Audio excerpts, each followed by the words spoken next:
یہ ماننا ہے کہ بھگوان کچھ نہیں ہے، صرف ایک یونیورسل بردرہڈ کا مادھیم ہے تاکہ ایک بھگوان کو ہم پوجیں یا عبادت کریں اور اس کے تھرو ہم یونائٹ ہو جائیں۔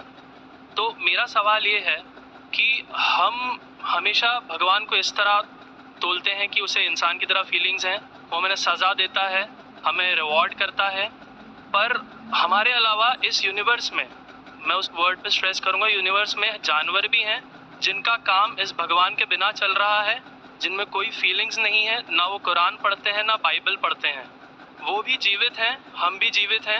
ہمیں ایک گمان ہو گیا ہے کہ ہم تھوڑے سمارٹ ہیں، پر وہ بھی اس سرشٹی کا حصہ ہیں۔ تو اس یونیورسل بردرہڈ میں ان کے پرتی ہماری بھاونائیں کے بارے میں کچھ ذکر ہو، اور میں جاننا چاہوں گا کہ کیا پینتھیزم اس کا ایک سولوشن نہیں ہے، کیونکہ اس میں ہم کسی ایک انڈیویجول کو ورشپ نہیں کرتے، جیسا کہ جوڈائزم میں کہا گیا ہے کہ I am a jealous God, اور ایک جیلس ایک ایسا ایموشن نہیں ہے جسے ہم پوچھ سکیں میرے حساب سے۔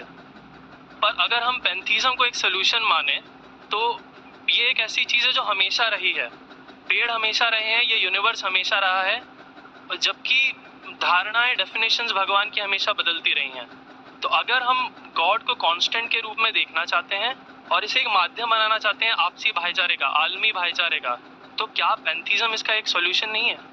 بھائی صاحب نے سوال پوچھا کہ یونیورسل بردرہڈ ہم صرف انسانوں تک محدود رہ گئے ہیں، کیا جانور میں جان نہیں ہے؟ اور یہ بھگوان کو ہم نے خود بنایا تاکہ عالمی بھائی چارہ رہے، لیکن کیا پینتھیزم اس کا سلوشن نہیں ہے کہ بھگوان کو ہم دوسرے روپ میں دیکھیں؟ بھائی صاحب کا اچھا سوال ہے۔ سوال کے دو حصے ہیں۔ پہلا ایک حصہ ہے کہ یونیورسل بردرہڈ صرف محدود انسانوں تک کیوں، جانور پیڑ پودوں کو کیوں نہیں لیا گیا؟ دوسرا سوال، کیا پینتھیزم اس کا سلوشن نہیں ہے؟ پہلے سوال کا جواب کہ یونیورسل بردرہڈ عالمی بھائی چارہ کے اندر ہم باقی جیوت چیزوں کو کیوں نہیں لیتے؟ اگر لیں گے تو جینا ہی ممکن نہیں ہے۔ اگر ہم لیں گے باقی جیوت چیزوں کو، ہم عالمی بھائی چارے میں لیں گے تو آپ کو یہاں کھڑے رہنا بھی ممکن نہیں ہے 5 منٹ تک کے۔ کیوں؟ میں بولوں گا، کیونکہ میں ڈاکٹر ہوں۔ بھائی چارہ کا ایک اصول ہے کہ دوسرے بھائی کا قتل مت کرو، اصول ہے کہ نہیں؟ ٹھیک ہے، آپ سانس لے رہے، ابھی سانس لے رہے نا، آپ جب سانس لیتے لاکھوں جرمز کا قتل کر رہے ہیں آپ کیسے بھائی؟ یہ لاکھوں لوگ کا قتل کر رہے جینے کے لیے، یہ کیسا بھائی چارہ ہے؟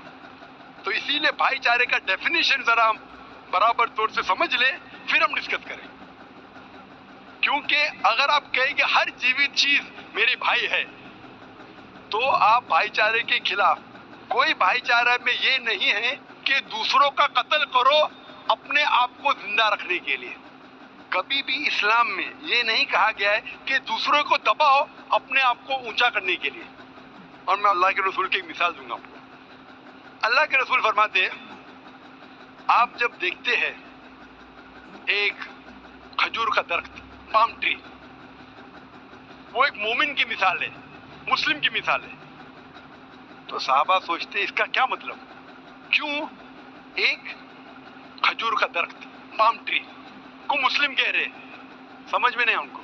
آج ہم جانتے ہیں، اس ٹائم اللہ کے رسول نے کہا کوئی بھی پیڑ پودے جب بھی بڑھتے اوپر، وہ کیا کرتے ہیں؟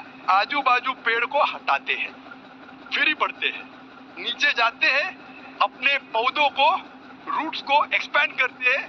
اسی لیے آپ دیکھیں گے میونسپلٹی کریکس کو توڑتی ہے، مضبوط کری۔ کیوں؟ وہ پیڑ بڑھتا ہے تو کریک ہو جاتا ہے، پھر سے ٹائل لگاتے ہیں۔ جتنا پودا بڑھتا ہے، جتنا پیڑ بڑھتا ہے، اتنا آجو باجو نقصان کرتا ہے۔ ایک واحد درخت ہے پام ٹری، جو جتنا اونچا جاتا ہے دوسرے کو نقصان نہیں پہنچے، سیدھا جاتا ہے۔ باقی لوگ یہاں جاتے ہیں، وہاں جاتے، اس کے گھر میں گھستے، اس کے گھر میں گھستے، اوپر جاتے سیدھا، کسی کو تکلیف نہیں دیتے، نیچے بھی جاتے سیدھا، آجو باجو گھومتے نہیں۔ اگر آپ اپنے آپ کو بڑا بننے کے لیے دوسروں کو دبائیں گے، یہ مسلم نہیں۔